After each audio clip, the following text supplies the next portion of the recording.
आज बाबा महाकाल की नगरी उज्जैन में नाग पंचमी का पर्व बड़े ही धूमधाम से मनाया जा रहा है। महाकालेश्वर मंदिर में स्थित श्री नागचंद्रेश्वर मंदिर के पट रात 12 बजे खोल दिए गए हैं। भगवान नागचंद्रेश्वर के पूजन के बाद मंदिर में रात से ही श्रद्धालु दर्शन कर रहे हैं। दर्शन का यह सिलसिला 24 घंटे तक लगातार चलता रहेगा। भगवान भोलेनाथ की नगरी उज्जैन में नाग पंचमी का पर्व बड़े ही भक्ति भाव और उत्साह के साथ मनाया जा रहा है। विश्व प्रसिद्ध श्री महाकालेश्वर मंदिर में नाग पंचमी पर भगवान नागचंद्रेश्वर के दर्शन करने की महत्ता है। यह महाकाल मंदिर के शीर्ष पर स्थित भगवान नागचंद्रेश्वर का अति प्राचीन मंदिर है। इस मंदिर में नाग पर विराजित शिव पार्वती अति दुर्लभ प्रतिमा में है। मान्यता है कि नागचंद्रेश्वर भगवान के दर्शन और पूजन से शिव पार्वती दोनों प्रसन्न होते हैं, साथ ही सर्पदोष से मुक्ति मिलती है। रात 12 बजे मंदिर के पट खुलने के बाद श्री महाकाल पंचायती महानिर्माणी अखाड़े के महंत विनीत गिरी महाराज ने भगवान नागचंद्रेश्वर की विशेष पूजा अर्चना की। इस दौरान जिले के प्रभारी मंत्री गौतम टिटवाल और लोक स्वास्थ्य मंत्री सपतिया उइके भी मौजूद रही। पूजन के बाद आम श्रद्धालुओं के लिए मंदिर के पट खोल दिए गए। दर्शन के लिए श्रद्धालु रात से ही कतार में लग गए थे। भगवान नागचंद्रेश्वर के दर्शन के लिए प्रशासन ने माकुल इंतजाम किए हैं। सुरक्षा के साथ ही श्रद्धालुओं की सुविधा के लिए बैरिकेड्स लगाए गए हैं ताकि दर्शन आसानी के साथ हो सके।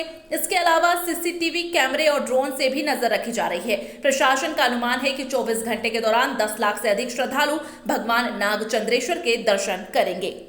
जैसा कि हमारे महाकाल के इस पावन दिव्य दरबार में भगवान नागचंद्रेश्वर का विग्रह जो कि तटीय तल पर स्थित है, जो कि 365 दिन में सिर्फ एक दिन वो ऐसा आता है जब भगवान नागचंद्रेश्वर हम सभी लोगों को दर्शन देने के लिए वहाँ पर उपस्थित होते हैं। ये परंपरा हमारी चली आ रही है। उसी परंपरा के पावन अवसर पर नागपंचमी का पावन पर्व था। रात्रि 12 बजे परंपरागत तरीके से पट खोले गए। भगवान का षोडशोपचार पद्धति से पूजन किया गया। प्रारंभ भगवान गणेश से हुआ। भगवान गणेश का सर्वप्रथम पूजन किया गया। नारियल तोड़ करके पट खोले गए और उसके पश्चात ऊपर भगवान श्याम सदाशिव का विग्रह है, उनका पूजन अर्चन हुआ। माता गजलक्ष्मी का पूजन अर्चन हुआ।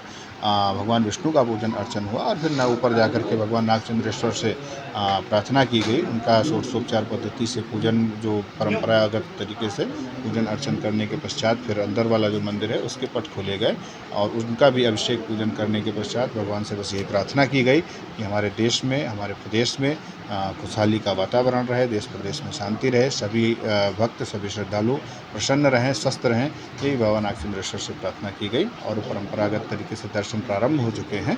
सभी लोग सहजता और सुगमता से दर्शन कर रहे हैं। पूरा शासन प्रशासन व्यवस्था में लगा हुआ है और मुस्तैदी से काम चल रहा है। पहले सबको जय श्री महाकाल।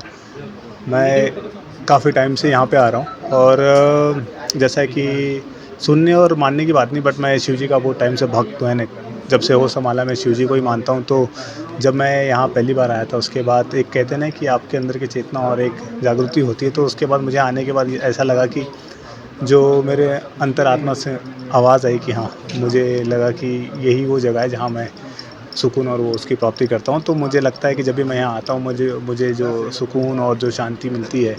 और कहते हैं कि आप हर अपनी कामना लेके आते हैं तो कुछ ना कुछ हमेशा कुछ रहता है, तो उस वजह से मैं आता हूँ और शिव जी को बहुत मानता हूँ। तो मैं इसलिए श्री महाकाल हमेशा, और जब भी कोशिश होती है, जब भी मुझे टाइम मिलता है मैं ज़रूर आता हूँ कि जो भी मेरे दिल में है, जो मेरी शांति है उसके लिए और उनके दर्शन के लिए। मुझे लगता है कि जो नागपंचमी का पर्व है और जो नागचंद्रेश्वर मंदिर है जो साल में एक ही बार खुलता है, तो मुझे लगता है उसकी वजह से यहाँ पे भीड़ काफ़ी होती है और काफ़ी लोग नागचंद्रेश्वर के दर्शन करने आते हैं। तो मुझे लगता है कि वो एक अद्भुत दर्शन होते हैं, क्योंकि साल में एक बार किसी मंदिर का खुलना सिर्फ 24 घंटे के लिए और उसमें आपको दर्शन करना, यानी एक आपके मन की शांति और एक कहते हैं कि एक आपकी इच्छा प्राप्ति की तरफ आप बढ़ते हैं और अपने आप को ये सोचते हैं कि हम अपनी जो हमारी जो प्राचीन स्थिति है भी चले आ रही है, हम उसके जानने के बारे में हमें पता चलता है। और आपके इतने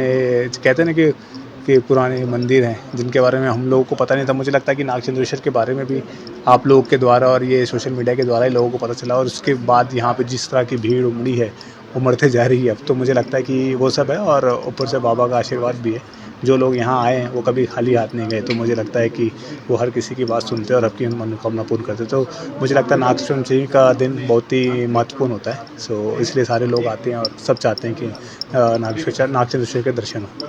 पंचमी की ये हम सबके लिए सौभाग्य की बात है कि पूरे देश में इस मालवा की भूमि पर नागचंद्रेश्वर भगवान के वर्ष में एक बार दर्शन हो रहे हैं। और निश्चित रूप से मैं कई अनेकों वर्षों से आ रहा हूँ यहाँ पर अब दर्शनार्थियों की संख्या बहुत बढ़ गई है।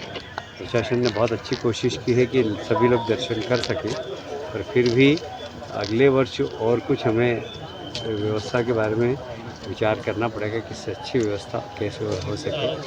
तो वैसे बहुत अच्छी व्यवस्था, सब लोग दर्शन कर रहे हैं और मुझे लगता है कि सभी इस अच्छी व्यवस्था के लिए, चाहे वो कलेक्टर हो चाहे सब, उनको मैं धन्यवाद देता हूँ।